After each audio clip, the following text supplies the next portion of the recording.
Petrol diesel ಬೆಲೆ ಏರಿಕೆಯ ವಿಚಾರವಾಗಿ ಈಗಾಗಲೇ ಆಕ್ರೋಶ ವ್ಯಕ್ತವಾಗ್ತಾ ಇರೋದು. ಸೆಸ್ ಬೆಲೆ ₹2 ಜಾಸ್ತಿ ಮಾಡಿದ್ದಾರೆ. ಮೇಲಿಂದ ಮೇಲೆ ಬೆಲೆ ಏರಿಕೆ ಆಗ್ತಾ ಇರುವಂತದ್ದು ಸಾರ್ವಜನಿಕರ ಆಕ್ರೋಶಕ್ಕೆ ಕಾರಣ ಆಗ್ತಾ ಇದೆ.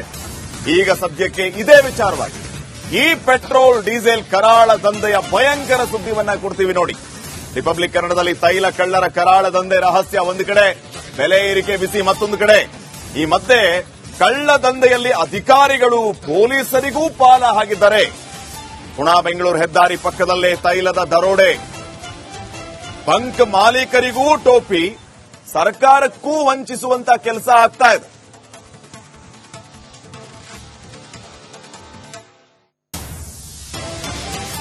ಬೆಳಗಾವಿಯಲ್ಲಿ ರಾಜಾರೋಷವಾಗಿಯೇ ತೈಲ ಕಳ್ಳತನ ನಡೀತಾ ಇರೋದು.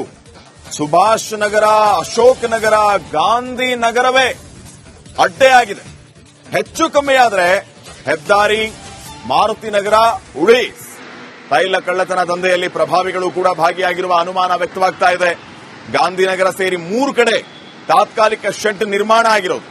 ದೇಸೂರು ಡಿಪೋದಿಂದ ಬಂಕ್ ಬದಲು ಕಳ್ಳರ ಶೆಡ್ಗೆ ಶಿಫ್ಟ್ ಮಾಡುವಂತ ಕೆಲಸ ಆಗ್ತಾ ಇದೆ.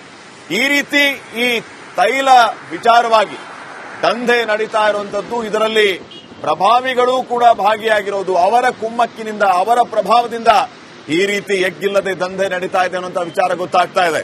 ಇನ್ನು ಈ ದಂಧೆಯಲ್ಲಿ ಯಾರ್ಯಾರಿಗೆ ಪಾಲು? ಪೊಲೀಸರಿಗೂ ಪಾಲು ಅನ್ನುವಂತಹ ಸಂಶಯ, ಪ್ರಭಾವಿಗಳಿಗೂ ಪಾಲಿದೆ ಅನ್ನುವಂತಹ ಸಂಶಯ ಈಗ ಕಾಡ್ತಾ ಇದೆ. ನೋಡಿ, ಆ ದೃಶ್ಯಗಳನ್ನು ತಾವು ಗಮನಿಸ್ತಾ ಇದ್ದೇವೆ.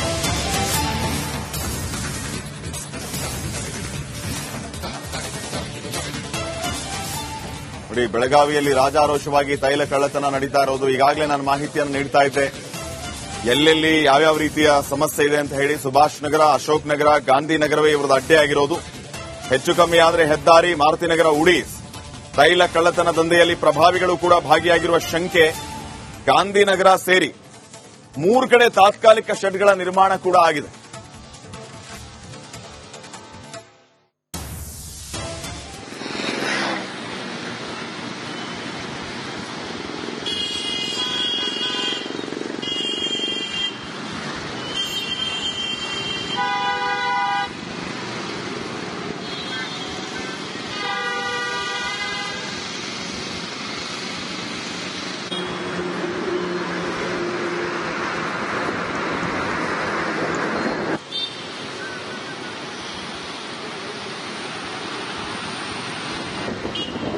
ರಿಪಬ್ಲಿಕ್ ಕನ್ನಡದಲ್ಲಿ ತೈಲ ಕಳ್ಳರ ಕರಾಳ ದಂಧೆ ರಹಸ್ಯ ಬಯಲಾಗಿದೆ. ಕಳ್ಳ ದಂಧೆಯಲ್ಲಿ ಅಧಿಕಾರಿಗಳು, ಪೊಲೀಸರಿಗೂ ಕೂಡ ಪಾಲು ಹೋಗುವಂತಹ ವಿಚಾರ ಗೊತ್ತಾಗ್ತಾ ಇದೆ.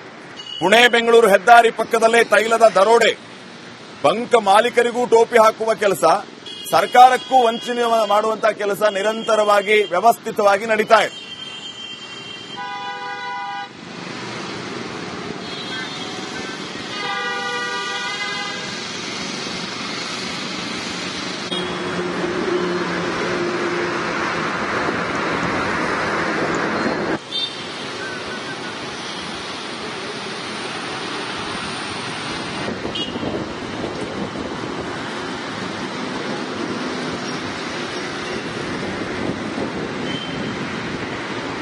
ಈ ಬಗ್ಗೆ ಇನ್ನಷ್ಟು ಮಾಹಿತಿಯನ್ನು ನೀಡ್ತಾರೆ ಪ್ರತಿನಿಧಿ ಮೈಲಾರಿ ಪಟಾತ್. ಈಗ ನೇರ ಸಂಪರ್ಕದಲ್ಲಿ ಜಾಯ್ನ್ ಆಗಿದ್ದಾರೆ. ಮೈಲಾರಿ, 3 ಕಡೆ ಇವರು ಅಡ್ಡೆ ಮಾಡ್ಕೊಂಡಿದ್ದಾರೆ. ಯಾರಿಗೂ ಈ ಬಗ್ಗೆ ಗೊತ್ತೇ ಇಲ್ವಾ, ಅಥವಾ ಗೊತ್ತಿದ್ದು ಈ ಪಾಲ್ ಹೋಗುತ್ತೆ ಅಂತ ಹೇಳಿ ಜಾಣ ಮೌನ ವಹಿಸಿದಾರ? ಏನಾಗ್ಬೇಕು ಆಕ್ಚುಲಿ, ಏನಾಗ್ತಿದೆ?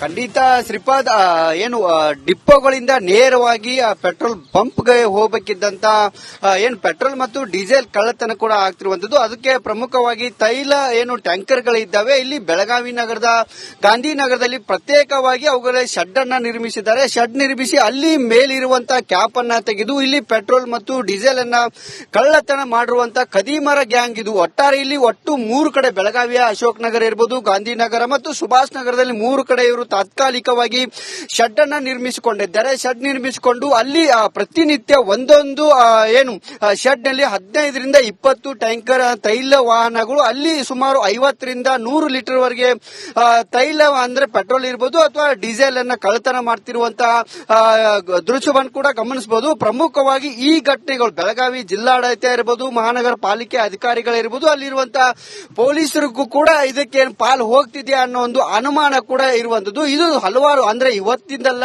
ನಿನ್ನೆದಲ್ಲ ಸುಮಾರು ವರ್ಷಗಳಿಂದ ನಡೀತಿದ್ರು ಕೂಡ ಈವರೆಗೂ ಯಾರು ಕೂಡ ಅವರ ವಿರುದ್ಧ ಕ್ರಮಗಳನ್ನ ಕೈಗೊಳ್ಳುತ್ತಿಲ್ಲ. ಮತ್ತು ಏನ್ ಮಾಲೀಕರಿದ್ದಾರೆ ಪೆಟ್ರೋಲ್ ಪಂಪ್ ಮಾಲೀಕರು ಹಲವಾರು ಬಾರಿ ದೂರನ್ನ ಕೊಟ್ಟರು, ಯಾರು ಕೂಡ ಅಲ್ಲಿ ಸರಿಯಾಗಿ ಸ್ಪಂದಿಸುವ ಕೆಲಸವನ್ನ ಮಾಡ್ತಿಲ್ಲ ಅನ್ನೋ ಒಂದು ಆರೋಪ ಕೂಡ ಕೇಳಿ ಬರ್ತಿರುವಂತದ್ದು. ಪ್ರಮುಖವಾಗಿ ರಾಷ್ಟ್ರೀಯ ಹೆದ್ದಾರಿ ಪಕ್ಕದಲ್ಲಿ ಈ ತೈಲ ಶೆಡ್ ಅನ್ನ ನಿರ್ಮಾಣ ಮಾಡಿಕೊಂಡು ಅಲ್ಲಿ ಪೆಟ್ರೋಲ್ ಅನ್ನ ತೆಗೆಯಲಾಗ್ತಿದೆ ಮತ್ತು ಸುಭಾಷ್ ನಗರದಲ್ಲಿ ಕೂಡ ಅಲ್ಲಿಯೂ ಪೆಟ್ರೋಲ್ ತೆಗೆಯಲಾಗ್ತಿದೆ ಮತ್ತು ಅಶೋಕ್ ನಗರದಲ್ಲಿ ಕೂಡ ಈ ರೀತಿಯಾಗಿ ಪೆಟ್ರೋಲ್ ಡೀಸೆಲ್ ಕಳ್ಳತನವನ್ನ ಕೂಡ ಮಾಡಲಾಗ್ತಿದೆ. ಆದ್ರೆ ಈವರೆಗೂ ಯಾವುದೇ ರೀತಿಯಾದಂತಹ ಕ್ರಮ ಆಗ್ತಿಲ್ಲ. ಇವರು ಏನು ತೆಗೆದಂತ ತೈಲ ಅಥವಾ ಪೆಟ್ರೋಲ್ ಏನಿದೆ ಅದನ್ನ ಕೇವಲ ಅಲ್ಲಿ 50 ರೂಪಾಯಿಗೆ ಮಾರಾಟವನ್ನ ಮಾಡ್ತಿದ್ದಾರೆ ಮತ್ತು ಅದನ್ನ ತೆಗೆದುಕೊಂಡಂತ ಅವರು ಸುಮಾರು 90 ರೂಪಾಯಿಗೆ ಬೇರೆ ಕಡೆ ಮಾರಿಕೊಳ್ತಿದ್ದಾರೆ ಮತ್ತು ಅದಕ್ಕಾಗಿ ಪ್ರತ್ಯೇಕವಾದಂತ ತೈಲ ಟ್ಯಾಂಕರ್ ಅನ್ನ ಕೂಡ ಇವರು ಇಟ್ಕೊಂಡಿದ್ದಾರೆ. ಹೀಗಾಗಿ ಇದರ ವಿರುದ್ಧ ಪೊಲೀಸ್ ಇಲಾಖೆ ಕ್ರಮವನ್ನ ಕೈಗೊಳ್ಳಬೇಕು ಅನ್ನೋ ನಿಟ್ಟಿನಲ್ಲಿ ಹಲವಾರು ಬಾರಿ ಮನವಿಯನ್ನು ಕೊಟ್ಟರು. ಈವರೆಗೂ ಆ ರೀತಿ ಯಾವುದೇ ರೀತಿಯಾದಂತಹ ಕ್ರಮಗಳನ್ನ ಕೈಗೊಂಡಿಲ್ಲ ಮತ್ತು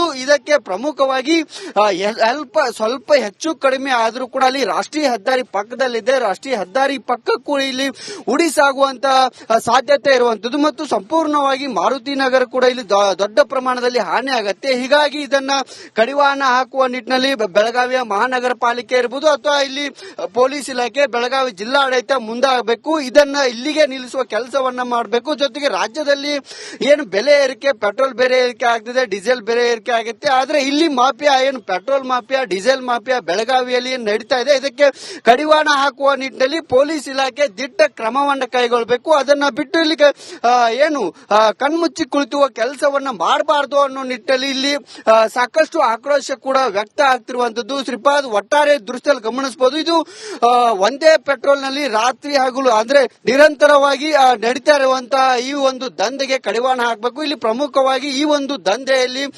ಚಾಲಕರು ಇರಬಹುದು ಅಥವಾ ಟ್ರಾನ್ಸ್ಪೋರ್ಟ್ ಏನ್ ಮಾಡ್ತಾರೆ ಅವರು ಈ ಒಂದು ದಂಧೆಯಲ್ಲಿ ಭಾಗಿಯಾಗಿದ್ದಾರೆ ಅನ್ನೋ ಒಂದು ಮಾಹಿತಿಯನ್ನ ಕೂಡ ಇರುವಂತದ್ದು ಮತ್ತು ಇಲ್ಲಿ ಪೆಟ್ರೋಲ್ ಕಳ್ಳತನ ಡೀಸೆಲ್ ಕಳ್ಳತನ ಮಾಹಿತಿ ಹಿನ್ನೆಲೆಯಲ್ಲಿ ಅದಕ್ಕೆ ಕೆಳಗಡೆ ಅಂದ್ರೆ ಡಿಜಿಟಲ್ ಲಾಕ್ ಅನ್ನ ಕೂಡ ಮಾಡಿದ್ದಾರೆ. ಡಿಜಿಟಲ್ ಲಾಕ್ ಗೆ ಯಾಮಾರಿಸಿ ಮೇಲ್ಗಡೆಯಿಂದ ಇವರು ಪೈಪ್ ಅನ್ನ ಹಾಕಿ ಪೈಪ್ ನಿಂದ ಇವರು ಪೆಟ್ರೋಲ್ ಅನ್ನ ಕಳ್ಳತನ ಮಾಡ್ತಿದ್ದಾರೆ. ಸುಮಾರು ಒಂದೊಂದು ಟ್ಯಾಂಕರ್ ನಲ್ಲಿ 50ರಿಂದ 100 ಲೀಟರ್ ತೆಗೆದುಕೊಂಡು ಇಲ್ಲಿ ಪೆಟ್ರೋಲ್ ಮಾಲೀಕರಿಗೆ ಮಕ್ಬಲ್ ಟೋಪಿಯನ್ನ ಕೂಡ ಹಾಕ್ತಿರುವಂತದ್ದು ಮತ್ತು ಸರ್ಕಾರಕ್ಕೆ ಕೂಡ ತೆರಿಗೆ ವಂಚನೆ ಮಾಡುವ ಕೆಲಸವನ್ನ ಕೂಡ ಈ ಕದೀಮರು ಮಾಡ್ತಿದ್ದಾರೆ. ಇವರನ್ನ ಮಟ್ಟ ಹಾಕುವ ಕೆಲಸವನ್ನ ಇಲ್ಲಿನ ಜಿಲ್ಲಾಡಳಿತ ಮತ್ತು ಪೊಲೀಸ್ ಇಲಾಖೆ ಮಾಡಬೇಕಿರುವಂತದ್ದು. Shripad. Okay, thank you Mailari ಮಾಹಿತಿಗಾಗಿ.